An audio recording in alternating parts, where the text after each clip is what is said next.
Hey citizens of YouTube, I am Scar-Eye Charizard, and welcome to my very first ever Let's Play video.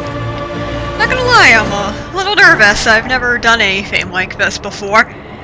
But, hey, if you're a Let's Player person and you just happen to stumble upon this video and you have any advice for me, feel free to leave a comment and some advice. I am always open to some advice and constructive criticism. Just one thing, just don't be rude. Nobody wants to read rude comments, especially me. Just it ruins everybody's day, it hurts people's feelings. I'll try to be nice to each other. That's what the internet should be all about, in my opinion. Everybody be nice. So anyway, my very first Let's Play video. And this game that I'm going to be doing is Bioware's Dragon Age Inquisition.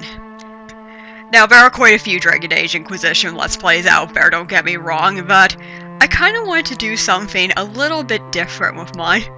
I am going to be calling it the interactive Let's Play of Dragon Age Inquisition. And what I mean by that is, well, for those of you who don't know or aren't familiar with Dragon Age games, they are games like, they're made by Bioware. They tend to make games where you can create your own character and have a character make decisions that ultimately affect what the story's gonna be and what the overall outcome is gonna be. And it's really fun to just go through the game, kind of control what happens in the story, replay it, see what happens again. But I thought rather, instead of you guys just watching me make all the decisions, I thought it'd be fun if I left the decisions up to you instead. And how that's gonna work is basically I'm gonna record myself playing the game, doing what needs to be done in the game, and then at the end of the video I'm gonna pose a question to you guys. Like, for instance, if we catch somebody stealing, then I pose a question to you. Okay, what do we do with this guy? Do we let him go? Do we throw him in jail? Do we just kill him? Do we just pretend like it never happened? Stuff like that. And I'll leave a video up for a couple days, give you guys all a chance to throw in your comments and your answers as to what we should do. And then when it comes time for me to record my next video, I will go to the comment section of a previous one and literally just pick a comment at random so that everybody gets a fair shot. I'm not going to give priority to whoever's the funniest, whoever goes first, whoever goes last. I'm just going to pick one at random. And then say if you're Fuzzy Llamas 2 and you say, hey, let's be a dwarf and let's cut this guy's head off, the next video I will be a dwarf and I will cut that guy's head off. And I'll try not to pick the same person's comment all the time. I'll try to give everybody a fair shot. But if I do happen to pick your video in the next one, I will give you a shout out like, hey, Fuzzy Llamas 2 says we should do this, so let's do that. And we'll just ultimately see what kind of story we end up getting when we all collaborate. I think it'll be fun. Hopefully you guys will think it's fun too. I'd hate to be wasting my time. Now, to those of you who haven't heard of Dragon Age Inquisition or never played it before, and are just watching this for the first time with us, I will try to keep the spoilers down to a minimum or none at all, because I welcome everybody to my channel. I don't want you guys to feel left out just because you haven't seen this game before, and I certainly don't want to spoil it for you.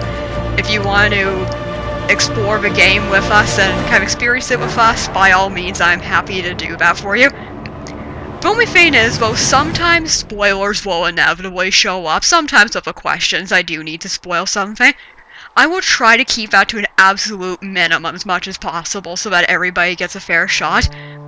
But if it comes time for me to do spoilers, I will put a thing at the end of the video like, okay, I'm in spoiler territory now, so if you don't want to hear this, click X, stuff like that.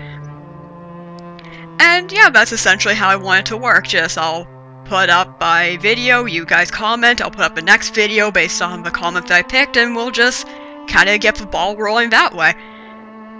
And without further ado, let us begin.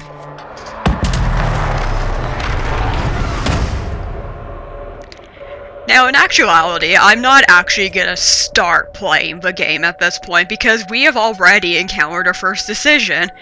What race are we going to be? And I'll leave it up to you guys in the comments. But to all those guys out there who haven't seen this video, again, I don't want to I don't want you guys to feel left out, so I'm going to outline all of your options for you. And yes, obviously you can be either male or female. But anyway, we get 4 choices for race, and our first choice is human, obviously. Humans are the most numerous and powerful race in Thedas. That's the continent that we're on. They're also the most divided politically and seem to thirst for conflict. Human characters receive a bonus ability point at the start of the game. Then we move on to Elf. Elves are historically oppressed people, distinguishable by their life frames and pointed ears. But most survive in the poorest fringes of human cities. Others live as nomads, known as the Dalish. Elves receive a bonus of 25% to range defense. Now, in this game, if we do pick the Dalish race, the elf race, pardon me, we will always be the Dalish. That's just unavoidable, so be aware of that when you make your decision. And then we have Dwarf. Dwarves are short, stocky, and most spend their entire lives underground. Those exiled to the surface are often merchants or smugglers. Because dwarves have no connection to the Fade, they cannot be mages, but receive a 25% bonus to magic defense. Now, just a quick heads up on what the Fade is. It's a magical realm of spirits where mages get their power, obviously, but since dwarves aren't connected to it, they can't be mages. And the dwarves that we're going to be for this game, they're always surface dwarves, so just keep that in mind. And then we have Quinari, which is a race exclusive to Dragon Age. They're giant, horned Axeman people, basically. The Quinari are a race of horned giants who follow a strict religious text known as the Qun. Those who have abandoned its principles are known as Talvashov, and often work as mercenaries. Quinari characters get a bonus of 10% physical damage resistance. And again, like the dwarf always being surface dwarves and elves always being Dalish, our Quinari will always be Talvashov, that's just how it goes.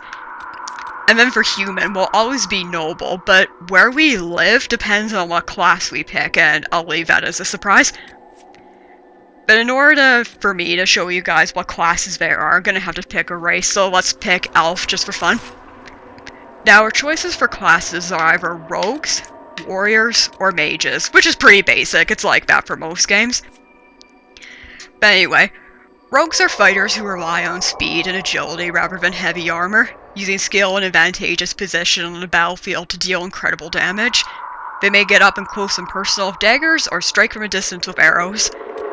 Now, when we play the game, it is possible for us to be able to wield both, but it likes to ask us which one we prefer at the beginning, because in the tutorial, your character will just be given a weapon, so rather than be given a weapon that you don't want to wield, they'll just pick one, just have you pick one, rather.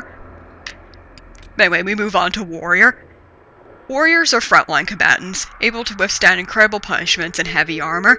They're proficient in the use of two-handed weapons like mauls and greatswords, but may combine a smaller weapon with a shield for added defense. So there's your choices for warriors. And then you have Mage.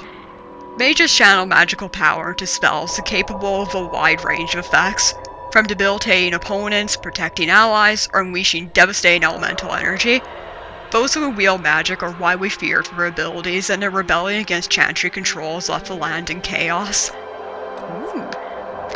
But anyway, those are the classes, rather, not races, that you can pick. So let's pretend we're doing Rogue Archer. And then at this point it gets you to set the difficulty setting and then the background, which I'll get to in a minute. Now I'm gonna let you guys in on a little secret. Well, it's actually not that much of a secret. I am actually not that good of a video gamer. I'm really a casual player.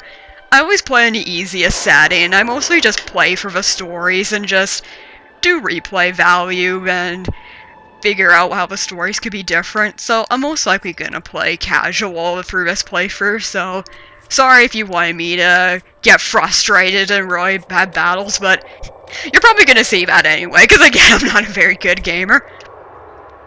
And then the choice we get after that is basically in Dragon Age Inquisition. It's the third of a series of Dragon Age games.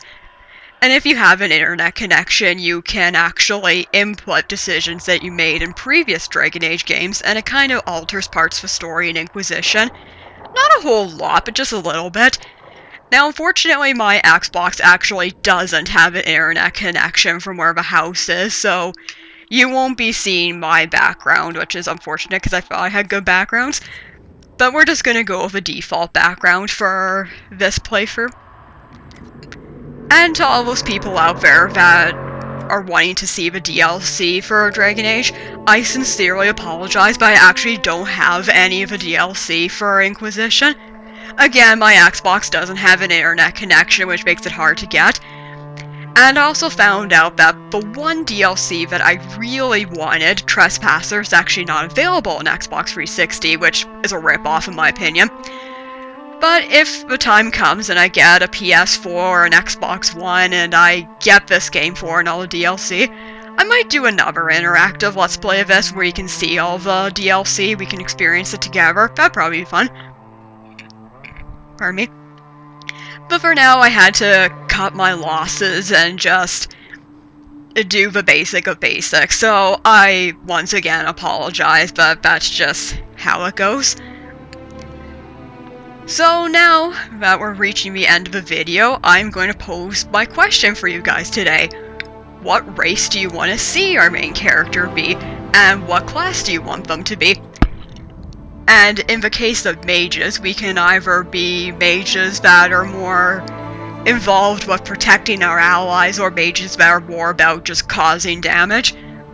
And I have played this game as every possible class before and every possible race, so don't feel like you're giving me a disadvantage if you pick one or the other. Sorry to all of you guys who did want to give me a disadvantage. I'm comfortable with all of the classes and all the decisions, so don't feel like you're giving me a disadvantage. I'm perfectly capable of any of them. And additionally, we get to decide what the personality of our character is like as the game goes on. So, I pose this to you. What personality do you want to see our character be? Do you want them to be nice all the time? Do you want them to be bloodthirsty? Do you want them to just kind of shoot the breeze, not take anything seriously? Combination thereof, whatever you want. Post a comment in the comment section. I completely welcome all the comments possible. And with any luck, I'll pick your comment and you'll get a shout out in the next video. I'm hoping this will turn out to be something fantastic. I hope we'll have a lot of fun with this. And thank you for watching my video. And I hope I'll see you or hear from you again in next videos. See you later.